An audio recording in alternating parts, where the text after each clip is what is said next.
예배 시간이 됐습니다. 다 같이 묵상 기도 드림으로 주일 오전 예배 시작하겠습니다.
하나님 아버지, 이 시간에도 저희들을 하나님 앞으로 불러주시고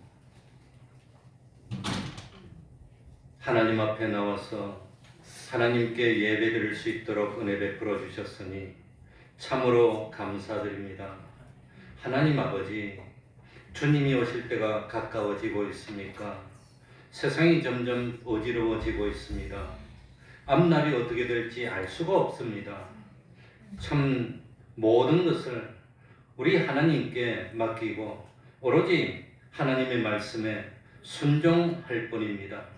때가 되면은 육신의 장막을 한 번 벗어야 되고 그리스도의 심판대 앞에 서야 된다는 사실을 깨닫는 저희들이 되게 하여 주옵소서.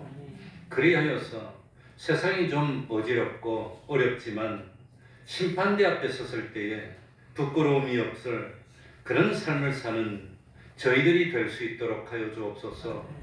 주님 오시는 그날까지 자자손손 하나님을 믿는 믿음이 계대되고 이어질 수 있도록 하여 주시고 하나님 말씀하신 대로 천대까지 복을 주신다 하였으니 주님 오시는 그날까지 더 좋은 복으로 더 충만히 받을 수 있는 그런 참 우리들이 다 될 수 있도록 하여 주옵소서. 하나님 아버지, 무슨 일이 있더라도 믿음에 변질되지 않도록 하여 주시고 하나님을 믿는 믿음으로 하나님을 기쁘시게 하는 하나님의 백성된 도리를 다하는 저희들이 될 수 있도록 하여 주옵소서. 모든 것을 하나님께 맡깁니다. 하나님 선한 뜻 가운데 있기를 원합니다.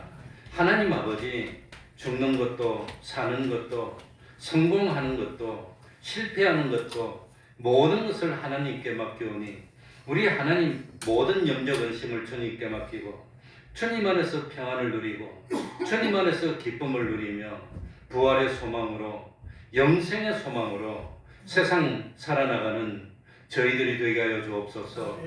하나님 주신 말씀대로만 살아나가는 저희들이 되게 하여 주시고 욕심에 이끌리지 않고 감정에 이끌리지 않도록 하여 주옵소서.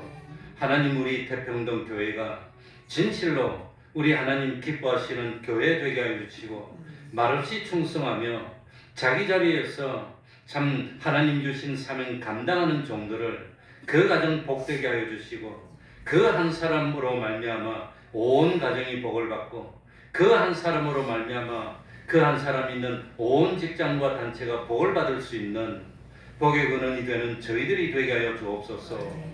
구원의 도리를 깨닫도록 하여 주시고 구원의 도리를 깨닫는 기쁨 누리게 하여 주옵소서. 어떤 일이 있더라도 하나님의 말씀을 양보하지 않고 수많은 사람이 넓은 길로 가더라도 휘둘리지 않도록 하여 주시고 하나님만 바라보며 하나님께 내 모든 것을 맡기며 하나님 인도하시는 대로 따르는 저희들이 돼서 결국은 생명의 멸류관을 얻는 저희들이 될 수 있도록 은혜 베풀어 주옵소서. 주님의 이름으로 모인 곳곳마다 하나님의 은총이 함께하여 주시기를 바라며 예수님 이름으로 기도하옵나이다. 아멘. 자리에서 일어나셔서 찬송가 29장 29장입니다.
사도신경으로 신앙 고백하겠습니다.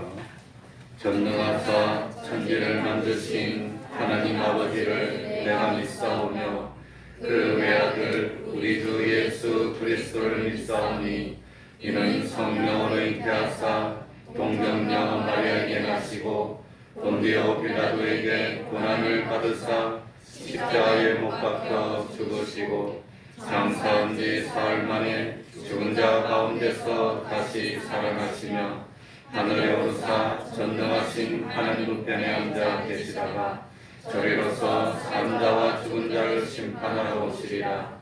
성령 믿사오며 거룩한 공예와 성도가 서로 교통하는 것과 죄를 사하여 주시는 것과 몸이 다시 사는 것과 영원히 사는 것을 믿사옵나이다. 아멘.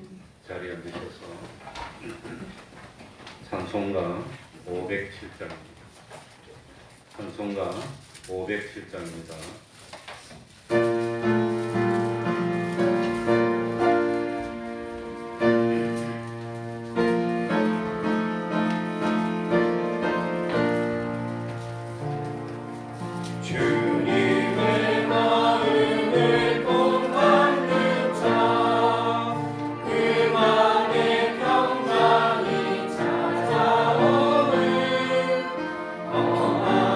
세상을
찬송가 뒤쪽에 교동문 16번입니다.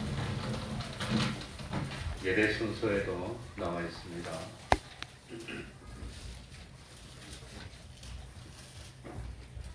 교독하겠습니다.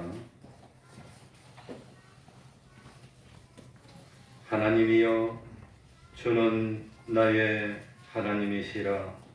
내 영혼이 주를 갈망하며 내 육체가 주를 앙모하나이다. 내가 주의 권능과 영광을 보려 하여 이와 같이 성소에서 주를 바라보았나이다. 주의 인자가 생명보다 나음으로 내 입술이 주를 찬양할 것이라. 이러므로 내 평생에 주를 송축하며 주의 이름으로 인하여 내 손을 들리리라. 골수와 기름진 것을 먹음과 같이 내 영혼이 만족할 것이라.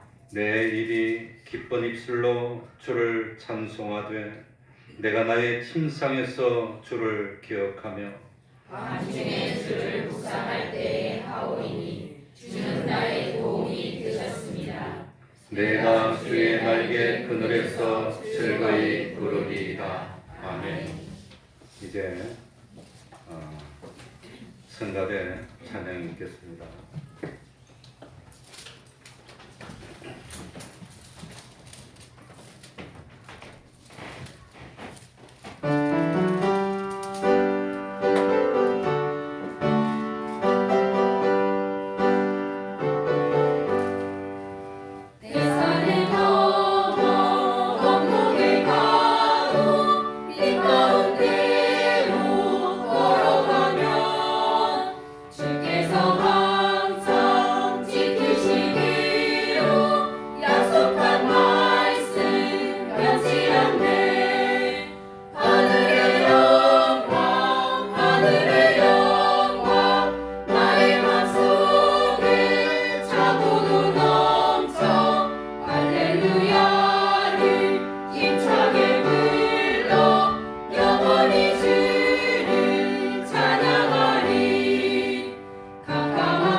이 시간에는 조충상 집사님 예배를 위해서 기도해 주시겠습니다.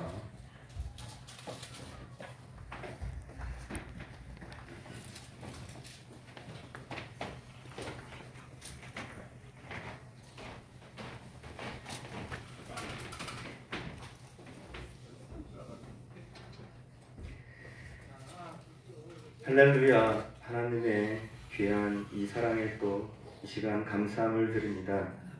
하나님, 주님 우리를 무한히 사랑하셔서 오늘 또 우리를 이 귀한 예배로 불러주시고 하나님의 귀한 이 은혜를 마음껏 찬양할 수 있도록 이 은혜 허락하여 주신 것 감사함을 드립니다. 참 자존하신 하나님께서 저희를 표현할 수 없는 사랑으로 사랑하여 주셔서 택하여 주시고 우리를 살려주시고 영원한 하늘나라의 백성 되게 해주신 이 은혜가 너무나도 감사합니다. 하나님, 이 은혜를 또한 말씀을 통해서 우리 삶을 통해서 깨닫게 해주신 이 은혜 또한 감사드립니다. 이제 이 은혜를 우리가 말씀을 통해서 깨닫고 맛보아 알게 되니 이 세상에 잘 사는 것, 가난한 것, 그런 것이 하나님과 나와의 사이를 관계할 수 없게 하였고, 또한 행복한 것, 또한 고난을 당하는 것, 이러한 형편들이 나와 하나님과의 관계에 끼어들지 못하게 되었습니다.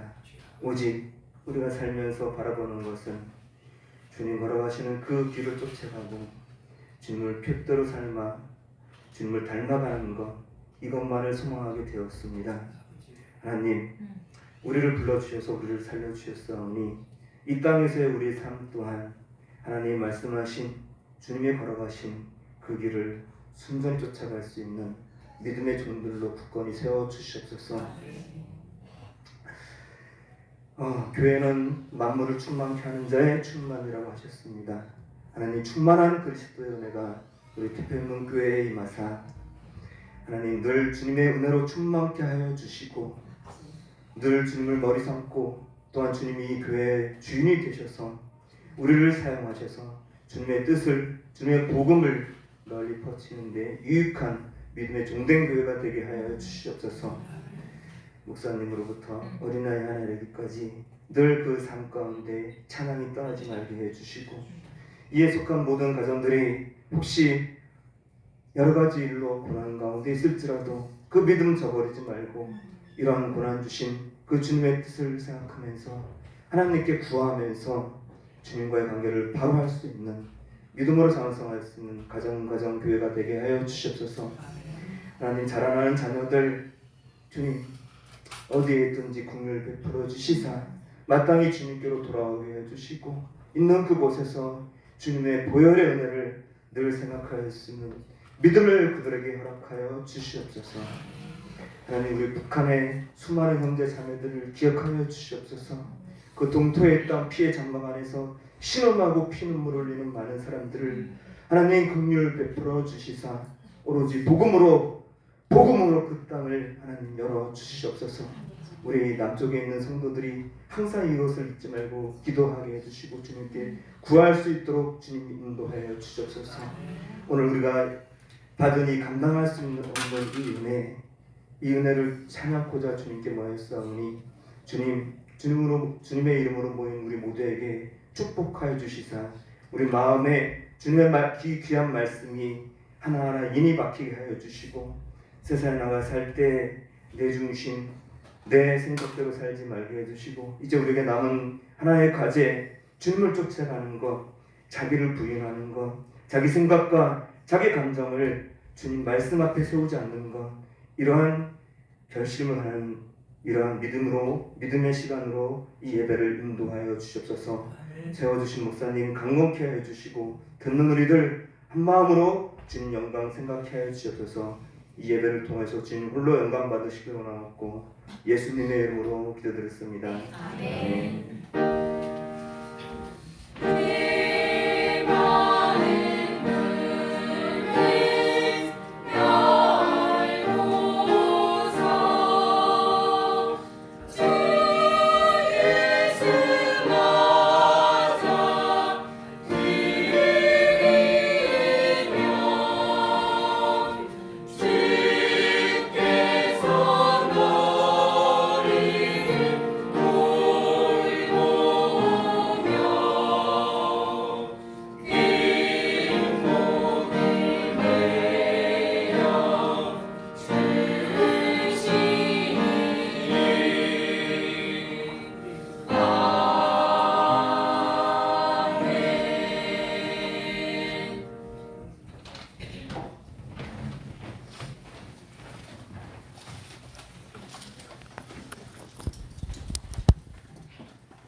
마태복음 10장 20절입니다.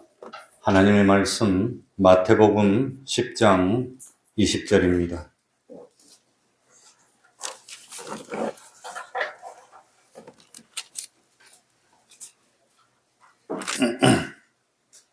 제가 읽겠습니다. 마태복음 10장 20절부터 10절부터입니다.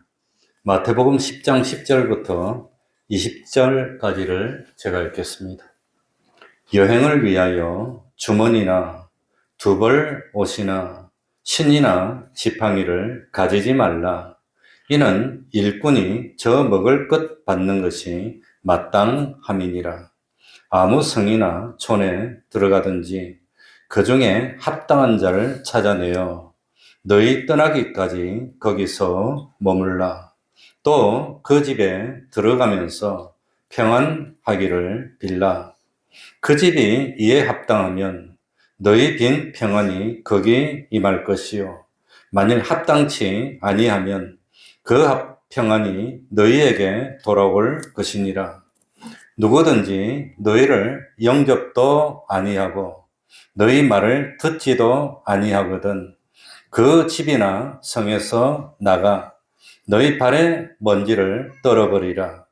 내가 진실로 너희에게 이르노니 심판날에 소돔과 고모라 땅이 그 성보다 견디기 쉬우리라.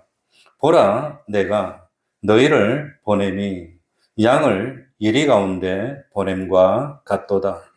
그러므로 너희는 뱀같이 지혜롭고 비둘기같이 순결하라. 사람들을 삼가라. 저희가 너희를 공회에 넘겨주겠고 저희 회당에서 채찍질하리라.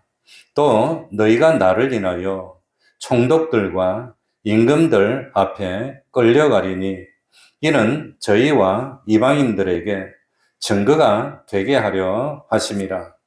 너희를 넘겨줄 때에 어떻게 또는 무엇을 말할까 염려치 말라. 그때에 무슨 말할 것을 주시리니 말하는 이는 너희가 아니라 너희 속에서 말씀하시는 자 곧 너희 아버지의 성령이시니라. 아멘.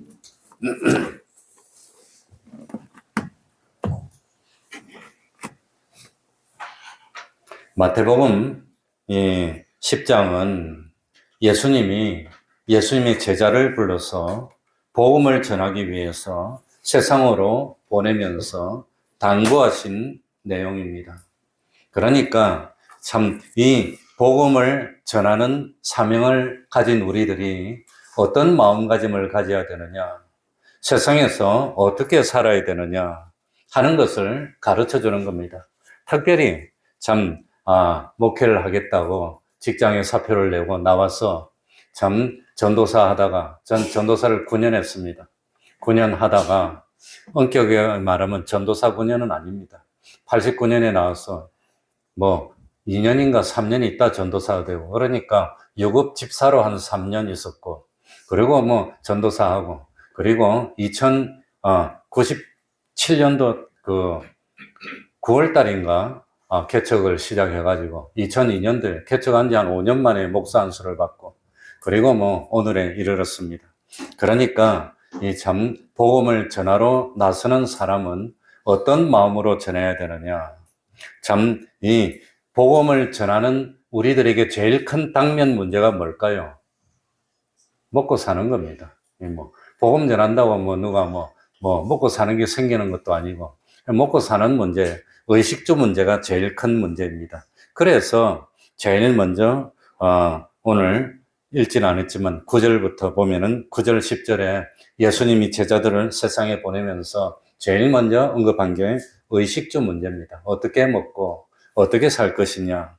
그 다음에 두 번째 문제가 뭐냐? 인인관계입니다. 사람들에게 복음을 전해야 되는데 그 사람들과의 인인관계 문제가 그렇게 중요하다고 하는 겁니다. 그래서 오늘 읽은 내용은 전부 다 첫 번째는 의식주 문제, 두 번째는 인인관계의 문제를 어떻게 할 것입니까? 하는 것을 가르쳐주고 있습니다. 우리 9절, 10절 한번 다 같이 읽어보겠습니다. 너희 전대에 같이 읽겠습니다. 시작. 너희 전대에 금이나 은이나 동이나 가지지 말고 여행을 위하여 주머니나 두벌옷이나 신이나 지팡이를 가지지 말라. 이는 일꾼이 저 먹을 것 받는 것이 마땅함이니라. 그러니까 복음을 전하기 위해서 제자들을 보냅니다. 이 세상에 나가서. 그러니까 앞으로 어떻게 될지 알 수가 없습니다. 제일 큰 문제가, 당면한 문제가 뭐냐? 어떻게 먹을 거냐? 어떻게 참 따뜻한 데서 안전하게 잠을 잘 수 있느냐? 이런 문제입니다. 그러니까 복음 전하러 나갈 때 할 수만 있다면 돈을 많이 준비해서 평생 먹을 거 다 준비해 놓고, 그리고 뭐 참 여유가 있다면, 집안이 좀 좋다면 내가 뭐 평생 일 안 해도 되도록 집안에서 이렇게 도와준다면 후원할 사람을 다 모아놓고 이러고 나가면 안심도 되고 참 복음을 전할 수 있지 않을까.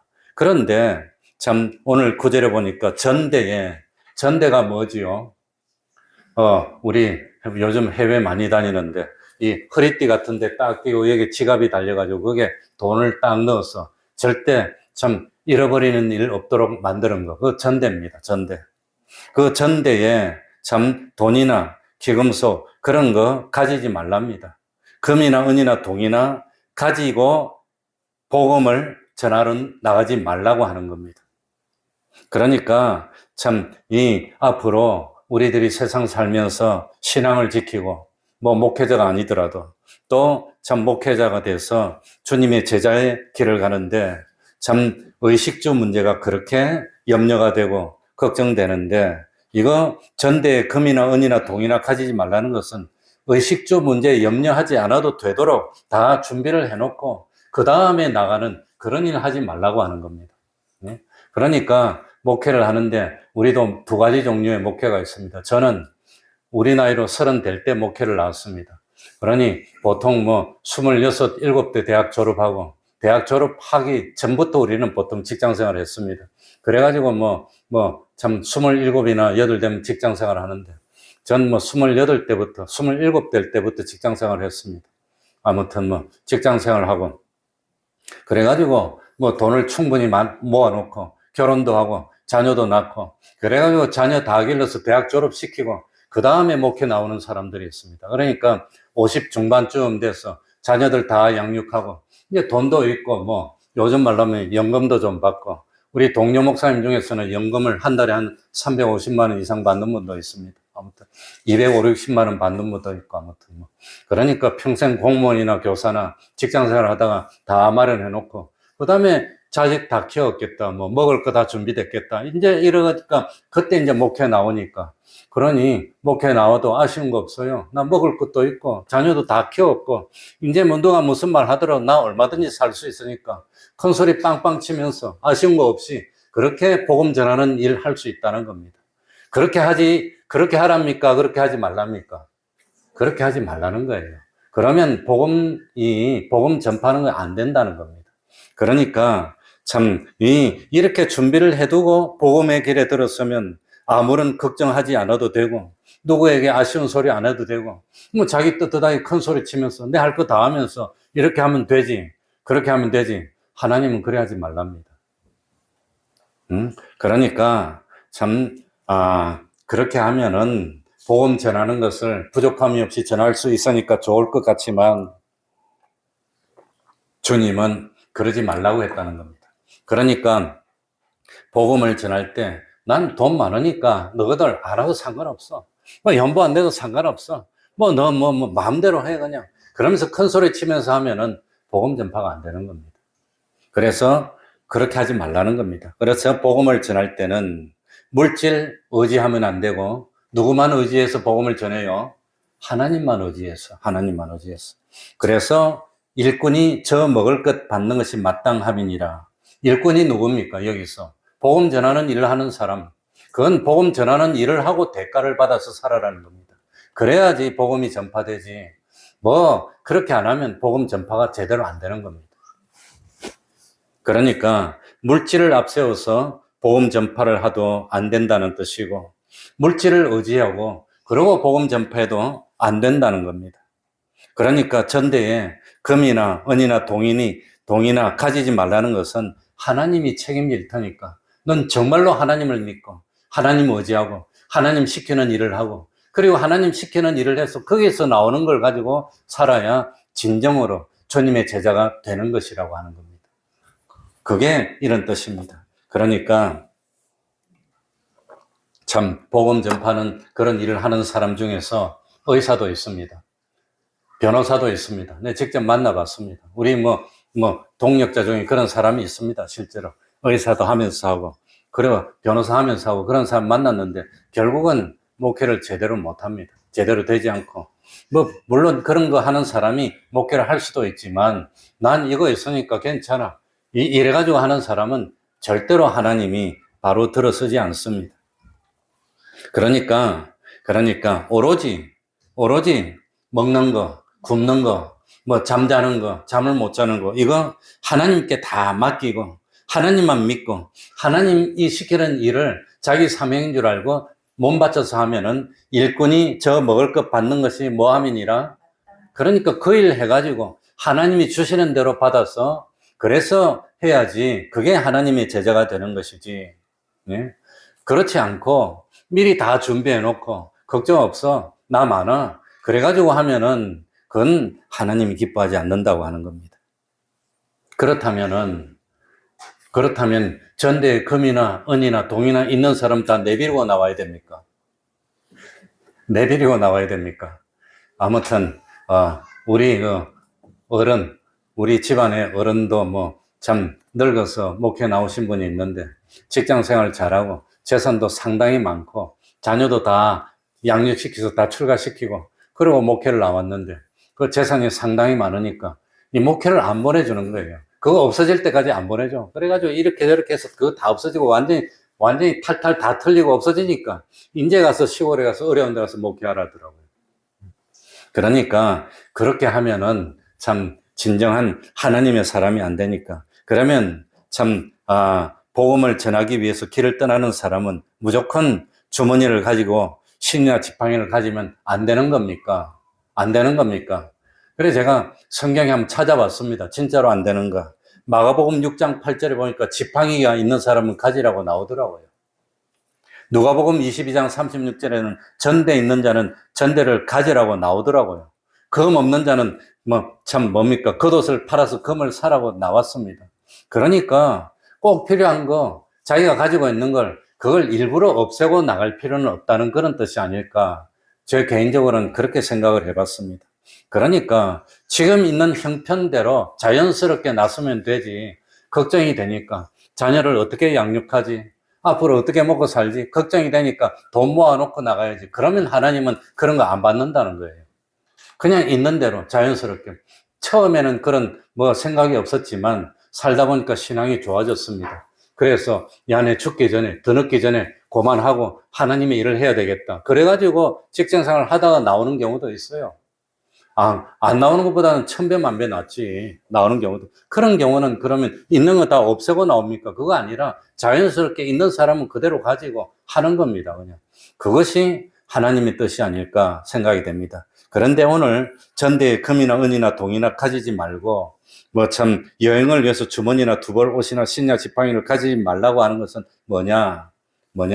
자연스럽게 있는 그대로 일부러 그냥 걱정이 되니까 염려가 되니까 그걸 하나님께 못 맡기고 하는 그런 것이 아니라 참 하나님 주신 형편에서 하나님의 감동에 따라서 참 자연스럽게 나오면 되는 것이 아닌가. 아무튼 저는 그렇게 생각했습니다.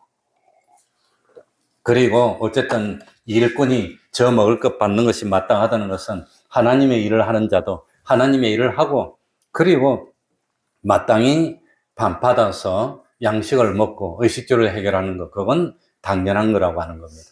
그래서 물질 문제는 이렇게 해결해야 됩니다. 저도 처음에 목회 나왔을 때 가진 것도 없고 있는 것도 없고 직장 생활이라 해봐야 그 당시 한 2년 1개월 2개월 했으니까 모으면 얼마나 모으겠습니까? 거의 못 모았어요.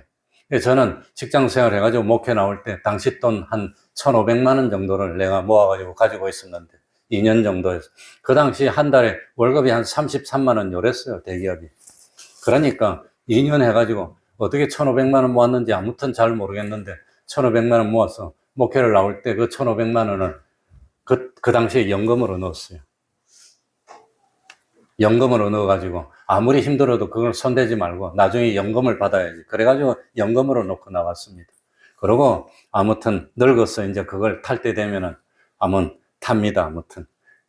그래, 저는 개인적으로는 그렇게 했는데 아무튼 하나님의 말씀은 일부러 전대를 준비해서 내가 앞으로 할 테니까 나오지 말라 그랬습니다. 그 다음에 중요한 게 인인관계입니다. 그래서 11절부터 쭉 보면은 인인관계에 대해서 계속 나옵니다. 사람과의 관계를 어떻게 해야 됩니까? 예? 그러니까 사실 이 천하 만물 가운데 구원을 얻을 수 있는 존재는 누구밖에 없지요? 사람밖에 없어, 사람. 사람. 그런데 우리가 복음을 전할 때 짐승에게 복음을 전하지 않는다는 겁니다. 나무 토막에게 복음을 전하고 그러지 않습니다. 그래서 저는 개인적으로 저 개인 소견이지만 제일 중에 불쌍한 게 뭐냐? 사람은 없고 자식은 없고 유모차에 강아지 태우고 다니는 사람 참 불쌍하게 봅니다. 사람을 키워야지 강아지하고 같이 살고 있어, 짐승하고. 얼마나 불쌍합니까, 그런 사람들.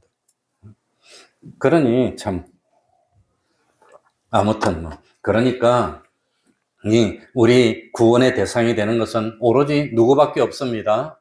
사람밖에 없다고 하는 겁니다. 사람만 복음의 대상이라고 하는 겁니다. 사람만 하나님의 형상으로 지음받았다고 하는 겁니다.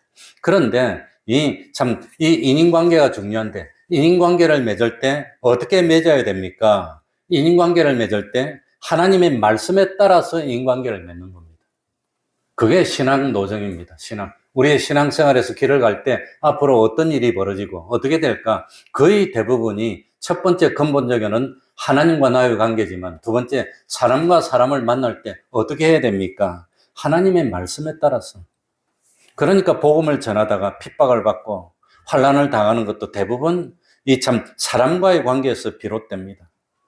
물질 때문에 어려움 당하는 것도 있지만 제일 중요한 것은 사람과의 관계를 맺을 때 어떻게 해야 됩니까? 어떻게 해야 됩니까? 하는 것이 가장 중요하다고 하는 겁니다. 그런데 사람에게 미움을 가지고 대해도 안 되고 어떤 사람을 보고 그 사람에게 좀 덕을 볼까? 어쩜 그 사람의 도움을 받을 수 있나? 이런 마음 가지고 사람을 대하면 반드시 뭐하지요? 망합니다. 저런 데 가면 내가 좀 도움 받을까? 저 사람한테 좀 도움 받을까? 그럼 반드시 망합니다. 반드시 실패합니다. 절대로 그러면 안 됩니다. 그러니까 이 인간관계에 중요한 것이 뭐냐? 내가 다른 사람에게 행한 것이 곧 누구에게 행한 것? 하나님께 행한 것이 되고 그것이 곧 자기를 위하는 일이 된다는 겁니다. 자기에게 행한 것이라고.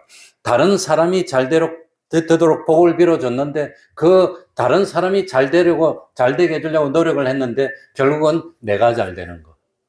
이게 복음의 비밀이라고 하는 겁니다. 그러니 내가 다른 사람을 미워해서 마음속으로 망하도록 했는데 결국은 알고 보면 다른 사람이 망하도록 한 것이 내가 나를 망하도록 한 것이 되고 만다고 하는 겁니다. 내가 다른 사람을 미워하면은 결국은 알고 보면은 그게 나를 미워한 것이 되고 마는 겁니다. 그래서 예수님은 만날 때 다른 사람을 만나면 남을 높이랍니까? 자기를 높이랍니까? 남을 나보다 낮게 여기라. 낮추라는 게 아니라 높이라고 하는 겁니다. 남을 높여줬는데 알고 보니까 자기가 높아지는 겁니다. 이게 비밀이라고 하는 겁니다. 그래서 예수님은 남을 높여야 되니까 남을 미워하면 안 되니까 자기를 미워한 것이 되는 거니까 그러니까 원수도 무엇하라? 사랑하라는 겁니다. 원수라도 사랑하라는 겁니다. 원수까지라도 사랑하라고 하는 겁니다. 그러니 어떤 불행한 그런 사람을 만났을 때 그 사람을 동정하는 자가 되고 어떻게 그 불행에서 벗어나게 만들어 주려고 노력했는데 알고 보니까 그것이 누구를 대접한 겁니까? 하나님을 대접한 것이고 주님을 대접한 것이고 그것이 알고 보니까 자기를 불행에서 꺼내서 자기를 행복되게 만들어주는 그런 일이 됐다고 하는 겁니다. 그러니까 우리는 인간관계를 맺을 때 그런 중심을 가지고 인간관계를 맺어야 됩니다. 그러니 우리는 사람과 사람을 만나서 사람과 관계를 가질 때 절대로 이 사람 만나면 좀 도움이 될까? 덕이 될까? 그러면 절대로 망합니다. 절대로 성공 못 합니다. 이 사람이 좀 이렇게 해주는데 거의 대부분 사기꾼입니다. 90%는 사기꾼입니다. 이렇게 하면 돈 잘 버니까 나한테 돈 잘 벌면 지가 하면 되지 왜 돈 가져오래. 지가 해서 지가 잘 벌지 그냥. 남 보고 가져오라면 거의 100% 사기꾼입니다. 그러니까 남에게 득 보려고 도움 받으려고 하다가 올무에 빠지는 겁니다. 올무에 빠진다고 하는 겁니다. 그래서 인간관계를 맺을 때는 무엇으로 관계를 맺어요? 무엇으로? 진리로. 무엇으로? 다른 말로 하면 하나님의 말씀이 시키는 대로만 관계를 맺으면 됩니다. 그리고 복음을 전할 때 내가 정말로 믿고 복음을 전해야 복음이 전해지지 자기도 믿지 않으면서 전하면 그건 안 된다고 하는 겁니다. 그러니까 인간관계의 원리입니다. 11절부터 한번 읽어봅시다. 아무 성이나 촌에 들어가든지 같이 읽겠습니다. 시작. 아무 성이나 촌에 들어가든지 그 중에 합당한 자를 찾아내어 너희 떠나기까지 거기서 머물라. 그러니까 요즘은 안 그렇지만 옛날에는 여기 성이 하나 있고 또 벌판이고 광야고 산이고 저기 가면 또 성이 하나 있고 그래가지고 이제 뭐 참 가가지고 그 성에 사람이 사니까 복음을 전합니다. 그 성에 들어가서 복음을 전할 때 당장 어떻게 합니까? 당장 그날 밤에 뭐 해야 되지요? 자야 돼. 잘 곳도 없어. 어디 뭐 먹을 것도 없어. 그냥 모르는데 하나님 보내면 가는 겁니다. 거기서 복음을 전하는 겁니다. 그래서 그날 밤에 자야 되는데 먹어야 되는데 가진 것도 없어. 입는 것도 없어. 어떻게 합니까? 들어가면은 누구를 찾아요? 11절에 보니까 누구를 찾아요? 합당한 자가 있다는, 하나님이 마련해 놓은 합당한 자가 있다는 겁니다. 그 합당한 자. 그 하나님 마련한 그 합당한 자를 찾아서 그 집에 머물라고 하는 거예요. 그 집에 머물라. 그래, 저도 개인적으로 할아버지가 목사님이었는데, 외정 때 처음에 아무튼 미국 선교사들한테 신학을 배우고, 그리고 이제 그 당시에는 개척교회를 만들어서 3년쯤 지나면 목사 시험을 치고 목회를 하게 했다고 그럽니다. 그래가지고 처음으로 보낸 곳이 어디냐? 신학을 공부하고, 처음으로 파송받은 데가 황해도 신천입니다. 거기가 우리 할아버지 고향이 있는 데입니다. 우리 집안에. 그 황해도 신천에 어디 가가지고, 거기 가가지고 참 목회를 이제 시작해라 그랬는데, 그게 뭐 처음 파송 받아갔는데, 교회가 있는 것도 아니고, 아는 집이 있는 것도 아니고, 아무 데도 없는데 거기 가가지고, 그래가지고 적당한 나무 앞에 사과박스 같은 거 하나 갖다 놓고, 자기 뭐 아들하고 마누라하고 우리 할머니지, 우리 아버지하고 짝을 쭉 앉혀놓고, 그리고 찬송하고 예배드리고 그랬답니다. 그래가지고 한 이틀 동안 뭐 노숙하고 거기서 자고 먹고 그러면서 복음을 전했더니 그 마을 이장이 자기 집으로 들어오라고 그러더랍니다. 그래서 거기가 교회가 됐어요. 그래요. 안수받고 평생 목회를 했습니다. 우리 할아버지가. 그러니까 딱 성경 말씀대로 한 거예요. 옛날에는. 어느 성이나 촌에 가면은 합당한 자를 찾아내고, 그리고 너희 떠나기까지 거기서 머무는 겁니다. 떠나기까지 합당한 자를 찾아. 그러니까 처음에는 나를 영접해줘서 그 집에 가서 신세를 좀 졌습니다. 그리고 그 집에서 자고 먹고 했습니다. 얼마나 미안합니까? 그런데 가만히 있다 보니까 다른 사람이 또 나를 반겨주는데 그 사람이 더 잘 살아. 그 사람이 자기한테 오래. 그 사람한테 또 옮기고, 나중에 이 사람이 더 잘 살아. 그 오래 또 가고, 그러지 말라는 거예요. 합당한 자가 있으면 떠나기까지 거기 뭐하라? 머물러라는 겁니다. 머물러. 그러니까 저기 가면 내가 좀 더 편할까? 좀 덕이 더 될까? 노자라도 더 받을까? 그래가지고 요리 갔다가 저리 갔다가 하지 말라는 거예요. 합당한 사람이 있으면 거기 머물러라고 하는 겁니다. 그래서 성경에 보면은 제일 합당한 가정이 나오는데 누구였지요? 사도 바울이 처음으로 갔습니다. 가가지고 참 복음을 전하려고 했더니 합당한 가정이 딱 있어서 바로 그 가정에다 복음을 전했고, 그 집에다 사도 바울이 먹고 자고 그랬는데, 그 가정이 누구 가정? 루디아의 가정. 루디아. 그래서 교회, 루디아 성교회 그런 그리 많은 겁니다. 그런 합당한 집이 있다고 하는 겁니다. 그러니까 어느 집에 가면 도움이 될까? 뭐 그런 거 찾아보는 것이 아니라 어떤 합당한 집에, 그 합당한 집에 들어가서 그 집에서 기대면 얼마나 눈치가 보입니까? 얼마나, 그게 목회는 처음부터 눈치가 보이는 거예요. 먹고 살아야 되는데 뭐, 목구멍이 포도청인데 뭐, 뭐 어쨌든지. 그러니 눈치가 보이니까 자존심이 있으면 그냥 있는 게 아니라 그냥 돈 주고 있으면 될 거 아니에요. 그냥. 그러니까 그 집에 갔다가 그러면 그냥 밥값 내고 그냥 숙박비 주고 있어야 되는데 숙박비 내고 돈 주고 있으면 그 집이 뭐로 바뀌지요? 여관으로 바뀌죠. 그 합당한 집이 아니에요. 그건 여관이지. 그러니까 우리 예수님은 돈 주고 있지 말고 12절에 보니까 또 그 집에 들어가면서 무엇하기를 빌라? 주님의 이름으로 축복하라는 겁니다. 그게 전부 다입니다. 그거. 주님의 이름으로 축복하라고 하는 겁니다. 금전적으로 보상해주고 있으면 떳떳하고 기분은 좋지. 큰 소리 칠 수 있지. 나 돈 주고 있으니까. 그러나 합당한 집은 못 되고 그냥 영안에 있는 거나 똑같은 거지. 그러니까 복음 전하는 사람은 복음으로 해결하는 겁니다. 복음을 전해서 가르쳐주고 진실로 내가 믿는 하나님을 믿게 하고 구원을 얻도록 만들어주고 그러고 사는 겁니다. 그러고 마땅히 머물면서 그러는 겁니다. 그래서 13절에 보면은 그 집에 이에 합당하면 너희 빈 평안이 거기 임할 것이요 만일 합당치 아니하면 그 평안이 너희에게로 뭐 할 것이니라? 돌아올 것이니라. 그래서 처음에 들어오라 그래서 그 집에 들어가서 하루 이틀 있었더니 눈치를 주고 자꾸 그냥 나가라고 그러고 그러면 나와야지 어쩝니까? 불편하게 하면은. 그러니까 그 집이 합당하면 너가 복을 빌어주면 하나님이 그 집이 너한테 베풀어 준 것보다 10배, 1000배, 10,000배 되도록 복을 줘서 잘 되게 해주겠다고 하는 겁니다. 그게 하나님이 일하시는 요령입니다. 그런데 그게 아니고 그 사람들이 날 들렸는데 가만히 보니까 순속에 들린 것이 아니라 나를 이용해서 다른 걸 뭐 하려고 그랬어. 그래가지고 들려가지고 나를 이용해서 뭘 하려고 한다면 그거 있으면 안 되는 겁니다. 나와야 되는 겁니다. 그러면 그 집에서 나왔으니까 힘들고 어렵겠지만 그러나 하나님이 나한테 복을 줘서 나는 평안을 누리고 다른 어떤 하나님이 길을 열어주신다고 하는 겁니다. 14절, 15절 봅시다. 하나님이 어떻게 하시는지 누구든지 14절, 15절입니다.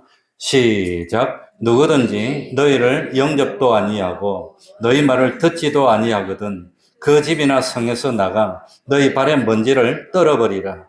내가 진실로 너희에게 이르노니 심판날에 소돔과 고모라 땅이 그 성보다 견디기 쉬우리라. 이 참 무시무시한 말입니다. 무시무시한 말입니다. 그러니까 아무리 그 성에 들어가 가지고 복음을 전하고 이렇게 했는데 영접도 안 하고 아무도 영접도 안 하고 내치고 복음을 받아들이지도 안 하고 그러면은 그 집이나 성에서 나가지고 발바닥에 뭘 떨어버리라? 먼지를 완전히 관계를 다 끊고 신세 지지 말라는 겁니다. 그런데 뭐 하려고 신세를 져? 탈탈 털어버리고 말지 그냥. 그렇게 박절하게 내쫓고 그 성에서 쫓겨나가면 하나님이 어떻게 하겠단 말입니까? 아들 말로 하면 그냥 안 된다. 보복해줄게. 내가 해줄게. 내가. 그 말입니다. 이게 아들 말로. 그러니까 누구든지 너희 영접도 아니고 너희 말도 듣지 않으면 관계를 끊으라는 겁니다. 이게 성경에 보면은 발에 먼지를 탈탈 털어버리고 가버린 적이 있습니다. 사도 바울이. 그래서 사도행전 13장 51절 보면 바울과 바나바가 전도하다가 핍박을 받고 쫓겨나면서 그 동네의 유대인들을 향해서 발바닥에 먼지를 떨고 나간다는 표현이 나옵니다. 그거하고 상관없다는 겁니다. 그러면서 하나님이 그런 사람을 심판하는데 심판 날에 그러니까 심판이 있을 때 소돔과 고모라 땅이 그 성보다 견디기 뭐하리라? 그러니까 심판 때 견디기 쉬운 것도 있고 견디기 소돔 고모라는 심판받아서 멸망했습니까? 구원받았습니까? 멸망했어요. 소돔 고모라도 멸망했는데 소돔 고모라보다 더한 멸망밖에 하겠다는 겁니다. 그래서 쉬우리라. 견디기 쉬우리라. 좀 견디기 편한 것도 있고 견디기 쉬운 것도 있구나. 그래서 생각해 보니까 지옥에 가도 벌 받는데 이 벌 받는 정도가 다르더라는 겁니다. 더 고통이 심한 게 있고 그 고통이 안 심한 게 있고 그게 다르더라고 하는 겁니다. 그러니까 우리가 구원을 얻어서 하늘나라 가더라도 영광이 많은 것이 있고 영광이 적은 것이 있고 성경에 보면 이름이 지극히 크다 일컬음을 받은 자도 있고 그렇지 못할 자도 있고 10골 권세 받는 자도 있고 그렇지 못한 자도 있고 하늘나라 가도 영광이 다르지만 지옥에 가도 그 고통이 다르다고 하는 겁니다. 다른데 그런데 재밌는 것은 소돔과 고모라도 멸망받았어요. 근데 소돔 고모라보다도 이 하나님의 복음을 전하는 사람을 박대한 사람들이 더 고통스러운 멸망을 당한다는 겁니다. 소돔 고모라는 어쩌다가 멸망받았습니까? 음란했어. 아예 도덕적으로 문란했어. 멸망받았는데 그것보다도 복음 전하는 사람을 박대한 게 더 심판이 크다고 나옵니다. 오늘 성경에 나오잖아요. 소돔 고모라보다도 15절에 심판날에 소돔과 고모라 땅이 그 성보다 견디기 쉬우리라 이래놨어. 그러니까 박대하지 맙시다. 그래서 난 교회 오는 사람도 박대를 안 하려고 그래요. 오더라도 어쨌든지 박대를 하지 말고 대접해주고 그러니까 목회자들 박대하지 마세요.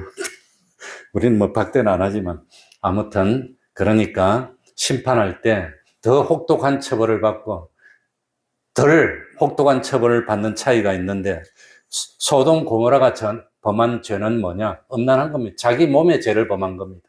자기한테 죄를 범한 거지만 복음 전하는 사람을 박대하고 내쫓고 하는 것은 복음 전하는 걸 방해하는 죄가 되니까 더 크고 또 거기서 나아가서 복음 전하는 사람을 핍박하고 못하게 망받고 방해하는 그거는 최고의 아마 하나님이 최고의 혹독한 벌을 받게 되는 것이 아닌가 그런 생각이 듭니다. 16절입니다. 보라, 다 같이 읽어봅시다. 보라, 우리가 복음을 전하면 세상이 어떤 태도로 받아들일까? 보라, 다 같이 읽습니다. 시작. 보라, 내가 너희를 보내니 양을 이리 가운데 보낸 것 같도다. 그러므로 너희는 뱀같이 지혜롭고 비둘기같이 순결하라. 그러니까 참 예수님이 제자를 복음 전하라고 세상에 보냈는데 세상 사람들이 복음 전하는 걸 협조할까요? 방해할까요? 방해한다는 겁니다. 그래서 참 양을 이리 가운데 보내는 것과 똑같아요. 그 이리는 뭐 잡아먹지요? 양 잡아먹는데 그만큼 어렵고 힘들 거라고 하는 겁니다. 힘든 걸음이고 어려운 걸음이 될 거라고 하는 겁니다. 힘든 걸음, 어려운 걸음. 그러니까 우리 할아버지가 평생 외정 때는 생활도 어렵고 경제도 안 좋을 때인데 그때 목회를 하고 뺑뺑 다녔으니까 얼마나 더 어려웠겠습니까? 그러니까 우리 작은아버지 같은 사람들이 신학교 다니다가 도망갔대요. 목회 안 한다고. 돈 벌 거라고. 돈은 많이 벌었지만 참 나중에 심판대 앞에 가면 후회하지 않을까 그런 생각이 듭니다. 아무튼 그러니까 우리가 복음 전하는 사람이 나쁜 짓 하지 않지만 세상은 교회를 그렇게 반대합니다. 왜 그럴까요? 왜 세상이 복음 전하는 걸 그렇게 싫어하고 반대할까요? 왜 그렇지요? 왜 그렇지요? 세상은 누가 권력을 잡고 있어요? 악한 자 안에 있는 세상. 악령이 권력을 잡고 있기 때문에 그렇다고 하는 겁니다. 그러니까 다른 일을 하는 건 놔두더라도 복음을 전하고 외치는 거는 그렇게 싫어하고 방해하고 우리도 앞에서 찬양전도 하고 하는데 그걸 그렇게 싫어해서 방해를 그렇게 많이 받았습니다. 나한테 뭐 협박 전화한 게 한두 번이 아닙니다. 그리고 뭐 경찰 신고하는 것도 한두 번이야. 몇 년간 그러고 우리 교회가 그래서 그런지 위에 있는 건물도 이거 뭡니까? 이거 허가 안 받은 무허가라고 신고해가지고 뭐 떴네 마네 그냥. 근데 이거는 허가 받은 겁니다. 이거. 그러고 안 받은 저 부엌적은 다 뜯고 했지만 아무튼 뭐 그러니까 복음 전하는 건 그렇게 방해가 많습니다. 그래도 참 뱀같이 지혜롭고 뱀같이 지혜로워야 됩니다. 이 사탄의 세력들이 방해를 하는데 그걸 다 알아야지. 그걸 모르고 멍청하게 있지 말라는 겁니다. 뱀같이 지혜롭지만 무엇처럼 순결하라?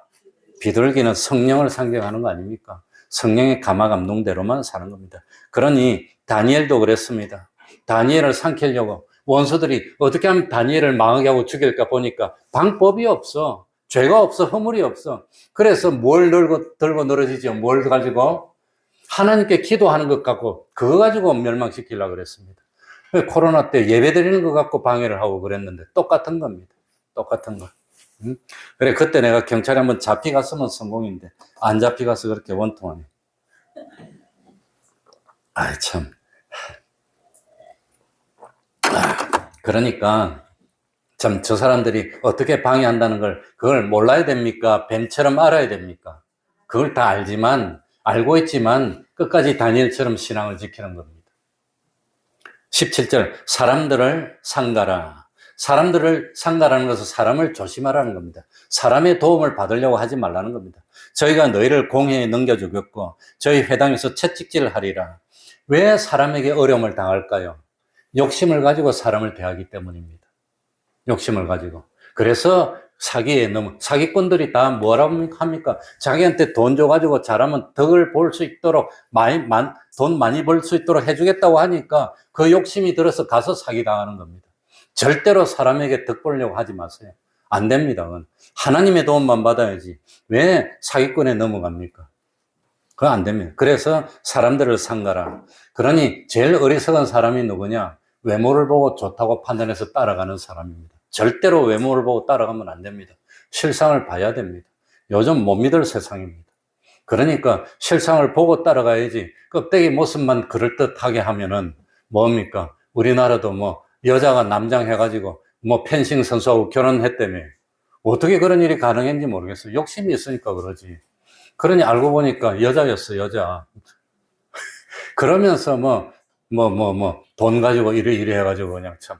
그러니 욕심이 있어. 본인한테도 욕심이 있으니까 간 겁니다.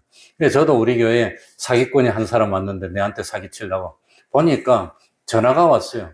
그러면서 참, 우리 고등학교 이름을 대면서 자기 똑같은 몇 회 나왔다고 그러면서 우리 같은 동기 이름 쭉쭉쭉 대면서 한번 방문해도 되겠냐 그러길래 우린 동창회가 잘 돼 있고 조직이 참 잘 돼 있습니다.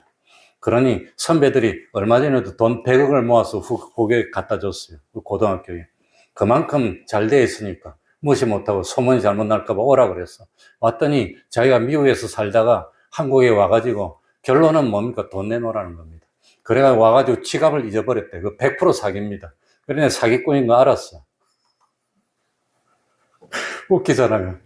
그래가지고 우리 아들 미국 오면은 유학하는데 자기가 재워주고 유학도 보내주겠다고 그러더라고. 그래가지고 좀 있으니까 그 사람이 TV에 나왔더라고. 사기치다 잡혀가지고. 내가 욕심이 있었으면 우리 아들 미국 보내고 싶었으면 아마 몇백만 원 주고 잘 봐달라고 우리 아들 잘 봐달라고 그랬을 거예요. 그러지 않았지만 그러니까 사람들을 상가라고 하는 겁니다. 그 사람들이 저희가 너희를 공에 넘겨주겠고 해당해서 채찍질하게 만들 사람인데 그거 외모만 보고 도움 얻으려고 복음 전할 때 사람 도움 받으려고 하지 말라는 겁니다.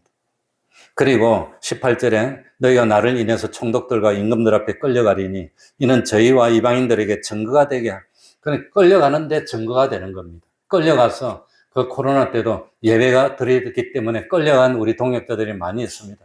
재판받았고 결국은 참 벌금 300만 원 다 받고 끝이 났지만 아무튼 그건 증거가 된다고 하는 겁니다. 19절 너희를 넘겨줄 때 어떻게 또는 무엇을 말할까? 염려하랍니까? 염려하지 말랍니까? 염려하지 말고 신앙만 지키고 있는 그대로 진실하게 그대로 하면 되는 겁니다. 그냥. 그때 무슨 말할 것을 주시리니 말하는 이는 너희가 아니라 너희 속에서 말씀하는 자 곧 너희 아버지의 누구시니라. 그러니까 이렇게 하면 좀 빠져나갈까 저렇게 하면 빠져나갈까 그거 하지 말라는 거예요. 그냥 하나님 앞에서 있는 그대로입니다. 양심에 끓이는 거 없이 그대로 하면 될 거 아니에요. 22절 읽고 마치겠습니다. 22절입니다. 또 너희가 시작 또 너희가 내 이름을 인하여 모든 사람에게 미움을 받을 것이나 나중까지 견디는 자는 구원을 얻으리라. 모든 사람에게 복음을 전하면 좋아할까요? 싫어할까요? 미움을 받을 것이나 그렇게 싫어합니다. 바로 해라면 그렇게 싫어합니다. 왜 안 나오냐 그러니까 그렇게 싫어하고 열내더라고. 우리 교인도 그러더라고. 나보고 열내더라고. 왜 요즘 안 나옵니까? 그러니까 팍 열내더라고. 그러니까 그거 좋아하는 사람이 없고 미워하지만 미움 받으면 성공한 겁니다. 착한 말하고 바른 말해서 미움 받으면 성공한 겁니다. 좋은 말만 듣고 이렇게 좋은 말 해주면 그건 실패입니다. 실패. 그러니까 참 미움을 받을 것이지만 나중까지 뭐 해라 말이지요? 견디라는 겁니다. 견뎌야 됩니까? 견디지 말아야 됩니까? 견딥니다. 미워하더라도 싫어하더라도 바른 말을 해야 됩니다. 그리고 끝까지 견디라는 것은 끝까지 신앙을 지키라는 겁니까? 양보하라는 겁니까? 끝까지 신앙을 지켜서 성공하는 우리들이 돼야 되겠습니다. 이게 우리의 신앙 걸음입니다. 그러니까 복음을 전하고 바른 말 하면 환영하고 좋아할까요? 미워할까요? 미워하고 싫어합니다. 그렇지만 끝까지 지켜서 승리하고 참 사람에게 인정받기보다는 심판되어서 주님으로부터 칭찬받는 우리 태평동교회 권속들이 되기를 바랍니다. 통성으로 기도드리겠습니다.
성령과 피로써 거듭나니 이 세상에서 내 영혼이 하늘의 영광 누리로다.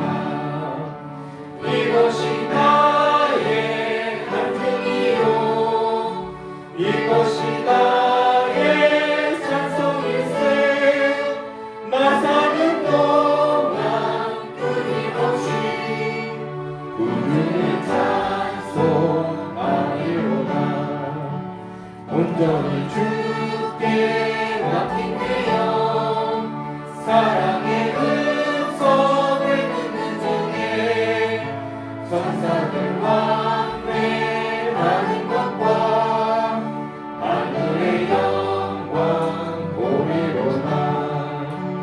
이것이 나의 간증이요 이것이 나의 찬송일세. 나 사는 동안 끊임없이 구주의 찬송하리로다. 주 안에 기쁜 누림으로 마음의 풍랑이 잔잔하리. 세상과 나는 강도 없고 구속한 주만 보리로다. 이것이 나의 간증이요 이것이 나의 찬송일세.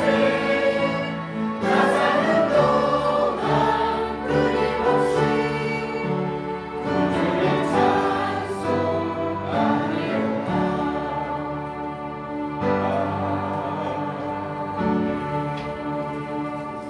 71장 1절 찬송하겠습니다.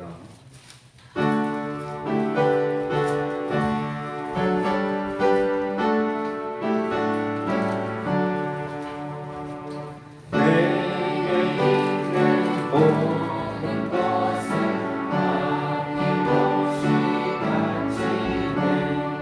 사랑하고 의지하여 주만 따라가겠네. 주께 드리네 주께 드리네. 사랑하는 구주 앞에 모두 드리네.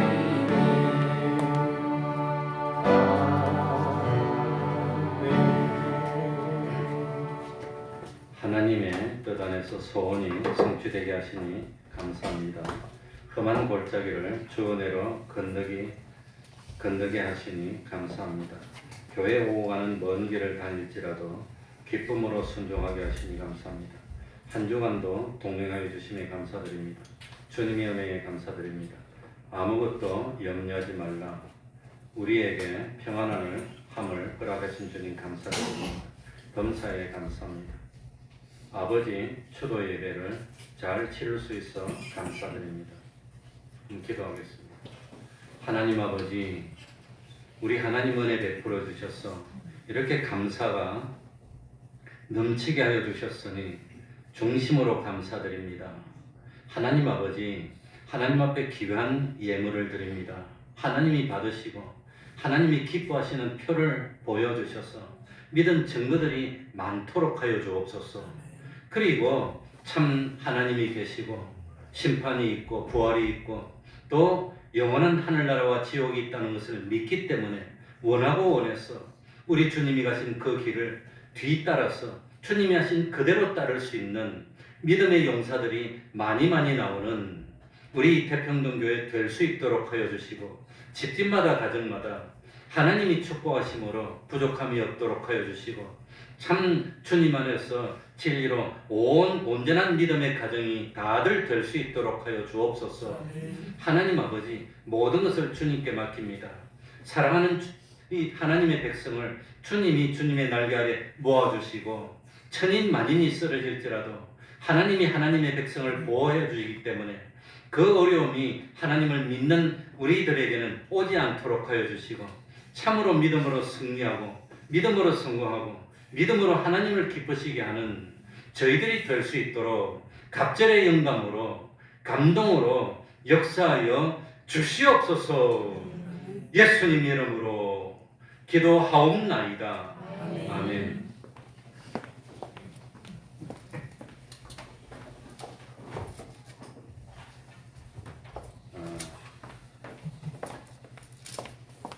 내일 기도하시기 바랍니다. 기도의 공력이 쌓입니다. 내일 성경 읽으시기 바랍니다. 그래서 육의 양식을 먹는 대로 그것도 힘이 되고 영의 양식을 먹는 대로 신령한 우리들이 점점 새 사람이 되어갈 겁니다. 전도는 우리의 사명입니다. 특별히 주일학생 전도에 좀 힘을 써서 가다가 오다가 참 근처에 누군가 있으면 우리 주일학교로 좀 많이 붙여줬으면 좋겠습니다. 또 기도하는 예배드리는 가정은 절대로 하나님이 모른다 하지 않습니다. 우리 이철 집사님이 파견되는 날짜가 변함이 없죠. 10일경쯤 간다 그럽니다. 주일로는 오늘 말고 2번 더 남았습니다. 그래, 가기 전에 나와서 한번 기도하고 뭐 파송하도록, 파송은 아니지만 그래도 우리 교회에서 가는 거니까 그렇게 하겠습니다. 여러분 다 같이 일어나셔서 1장 찬송 부르고 축도로 마치겠습니다.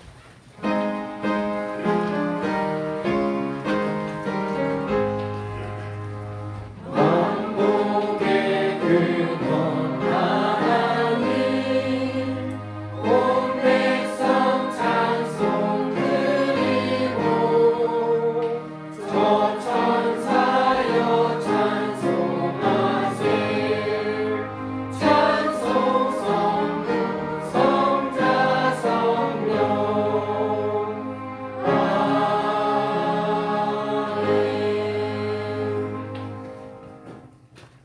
우리 주 예수 그리스도의 은혜와 하나님 아버지의 사랑하심과 성령님의 교통하심이 항상 함께하기를 축원하옵나이다.